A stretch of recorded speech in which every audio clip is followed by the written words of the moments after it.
बुझी समा भी जल सकती है, तूफानों से किश्ती भी निकल सकती है। हो के मायूस ना अपने इरादे बदल, तेरी किस्मत कभी भी बदल सकती है। आइए क्या देखा जाएगा, मेगास्थनीज का इंडिका। मेगास्थनीज का इंडिका एक हम पूरा इसका विश्लेषण करते हैं। क्या देखेंगे, यूनानी राजदूत जो थे वो सेल्यूकस प्रथम के प्रतिनिधि के रूप में मौर्य साम्राज्य के सम्राट चंद्रगुप्त मौर्य के दरबार में आए थे। उन्होंने भारत के सामाजिक, राजनीतिक, आर्थिक और सांस्कृतिक जीवन का वर्णन अपनी पुस्तिका इंडिका में किया था। इंडिका एक महत्वपूर्ण ऐतिहासिक ग्रंथ है। इंडिका एक महत्वपूर्ण ऐतिहासिक ग्रंथ के साथ साथ जो मौर्य काल में यह भारत का एक विस्तृत वर्णन प्रस्तुत करता है। मेगास्थनीज की इंडिका प्राचीन भारतीय इतिहास का एक महत्वपूर्ण स्रोत है, एक सोर्स भी है नॉलेज के लिए कि उस टाइम की व्यवस्था क्या थी। यह मौर्य साम्राज्य विशेषकर चंद्रगुप्त मौर्य के शासनकाल के सामाजिक, राजनीतिक और आर्थिक सांस्कृतिक पहलुओं को समझने में मदद करता है। कि मेगास्थनीज यूनानी सम्राट सेल्यूकस प्रथम के राजदूत थे और उन्होंने भारत में बिताए अपने अनुभवों को इंडिका नामक पुस्तक में उन्होंने लिखा है। इंडिका का परिचय लेखक मेगास्थनीज कालखंड चौथी शताब्दी से ईसा पूर्व से लगभग 302 से 298 ईसा पूर्व तक। भाषा किस भाषा में लिखा था इन्होंने? ग्रीक भाषा में लिखा था। उद्देश्य क्या था?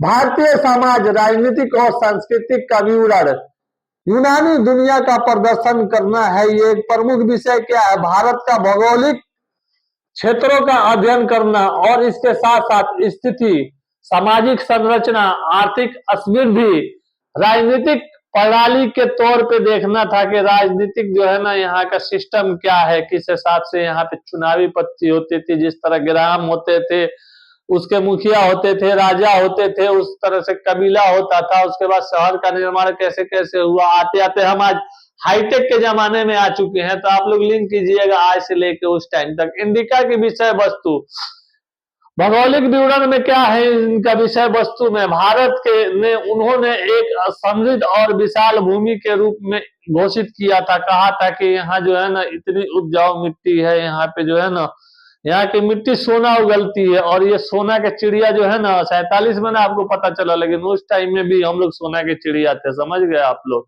ये चीज है। गंगा और सिंधु जैसी नदियों का विस्तार का उल्लेख इन्होंने किया। प्राकृतिक संसाधनों की प्रचुरता और भूमि की उपजाऊ प्राकृतिक के बारे में इन्होंने बताया।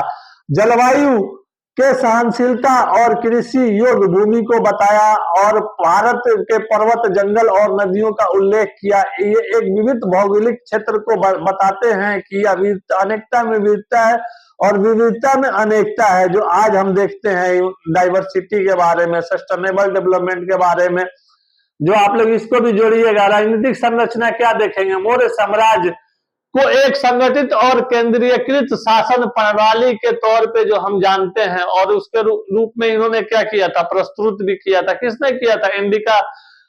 और ये मेगास्थनीज साहब ने इंडिका के द्वारा जो है ना इन्होंने ये प्रस्तुत किया था और ये लिखा था इन्होंने, और इसी कालखंड में इन्होंने लिखा था। और ये लेखक के रूप में इन्होंने एक बुक लिख दी थी उस टाइम में। जलवायु को सहनशील और कृषि योग्य। चंद्रगुप्त मौर्य एक शक्तिशाली और न्यायप्रिय उनको शासक में बताया गया था। उन्होंने बताया है। किसने बताया है? मेगास्थनीज के इंडिका में लेखक में इन्होंने बताया है। कौन बताया आपको? सेल्यूकस प्रथम ने बताया है। ठीक ना। राजा के पास पूर्ण अधिकार होता था, लेकिन प्रशासन में मंत्री और अधिकारियों की सहायता ली जाती थी। मौर्य साम्राज्य एक संगठित और केंद्रीकृत शासन प्रणाली के रूप में प्रस्तुत किया गया था। प्रशासनिक संरचना में सेना और जासूसों का प्रमुख योगदान हुआ करता था। सेना में हाथियों, घोड़ा, पैदल सेना और रथों का भी उल्लेख मिलता है। जो आज हम देखते हैं, जो हमारी जो है ना आज भी घुड़सवार जो है ना हमारे यहाँ आर्मी जो काम कर रही है आज के टाइम में गुप्तचर हैं। आज के टाइम में जो है ना एजेंसियां हैं, जगह जगह इस हिसाब से काम कर रही है। चलिए, मेगास्थनीज का इंडिका का विवरण विश्लेषण में सामाजिक संरचना, इनका कहने का मतलब क्या था? किस तरह का संरचित सामाजिक संरचना था उस टाइम में। भारतीय समाज को 4 वर्ग में विभाजित किया गया था, ब्राह्मण, क्षत्रिय, वैश्य और शूद्र में विभाजित किया गया था। ब्राह्मणों को धार्मिक और शिक्षण कार्यों में संलग्न किया गया था। क्षत्रिय शासन और युद्ध के लिए जिम्मेदार थे। वैश्य व्यापार और कृषि में व्यस्त थे। शूद्र सेवा और श्रम कार्य में लगे हुए थे, सेवा में लगे हुए थे। स्त्रियों की स्वतंत्रता और सम्मान प्राप्त थी। उस टाइम में स्त्रियों की दशा इतनी दयनीय नहीं थी। उस टाइम में जो है ना देवी के रूप में माना जाता था। और आज देखिए, आज स्त्रियों पर कितना अत्याचार हो रहा है ना। ये सब चीज नहीं होना चाहिए। आज के टाइम में व्यवस्था सही होनी चाहिए, ये चीज है। आर्थिक संरचना, भारत को कृषि प्रधान देश बताया था इन्होंने। सिंचाई प्रणाली और कृषि तकनीकों का उल्लेख, व्यापार और वाणिज्य की समृद्धि, सोने, चांदी, मसाले, कपड़ा और आभूषणों के व्यापार, घरेलू और अंतर्राष्ट्रीय व्यापार का विस्तृत विवरण इन्होंने दिया था। और धार्मिक संरचना, भारतीय समाज में धार्मिक विविधता और सहिष्णुता का उल्लेख इन्होंने किया है। हिंदू धर्म, बौद्ध धर्म, सिख धर्म, जैन धर्म का उन्होंने उल्लेख किया है। यज्ञ, पूजा और धार्मिक अनुष्ठानों का विवरण किया है। संतों और विचारकों का इन्होंने सम्मान किया हुआ है।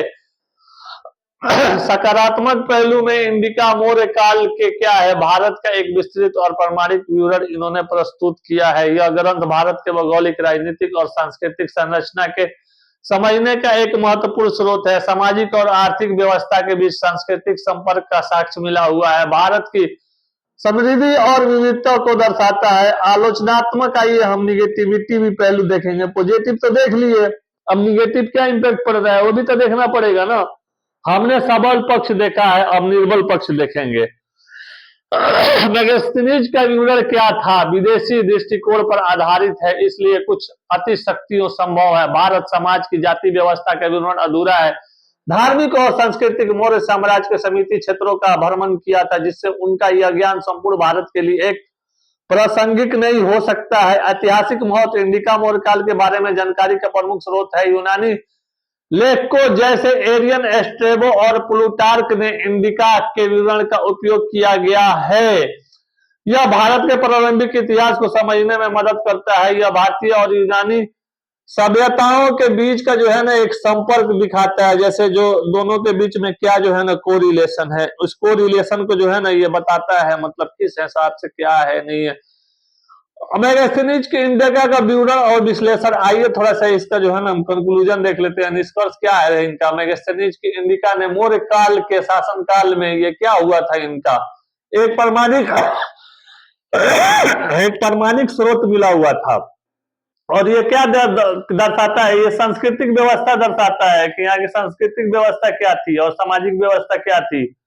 और ये पुस्तिका इंडिका में इन्होंने क्या क्या समाज के बारे में, आर्थिक, राजनीतिक आप लोगों को बताया हूँ, कैसे कैसे वहां की व्यवस्था थी और कैसे कैसे यहाँ पे जो है ना काम करते थे, ये चीजें। और ये जो है ना आपको फिर भारतीय इतिहास के अध्ययन के लिए एक जो है ना ये बहुत एक महत्वपूर्ण जो है ना एक ग्रंथ ये माना जाएगा। ये मान के चलिए इंडिया का ऐतिहासिक महत्व क्या है, ये एक बिंदु पे देखा जाएगा, ये चीज है। तो यही चीज है, इसमें त्रुटियां भी है। कुछ त्रुटियां क्या है, विदेशी दृष्टिकोण की सीमा है, फिर भी यह भारतीय इतिहास के अध्ययन के लिए एक ग्रंथ बोलिए, एक महत्वपूर्ण ग्रंथि के तौर पे मान के चलिए देखा जाए। इंडिका का ऐतिहासिक महत्व क्या, मौर्य साम्राज्य की प्रशासनिक और सामाजिक व्यवस्था, मेगास्थनीज का दृष्टिकोण और उसकी सीमाएं, भारतीय अर्थव्यवस्था और सांस्कृतिक विविधता थी। सांस्कृतिक व्यवस्था क्या थी इसमें, जैसे सांस्कृतिक व्यवस्था थी इसमें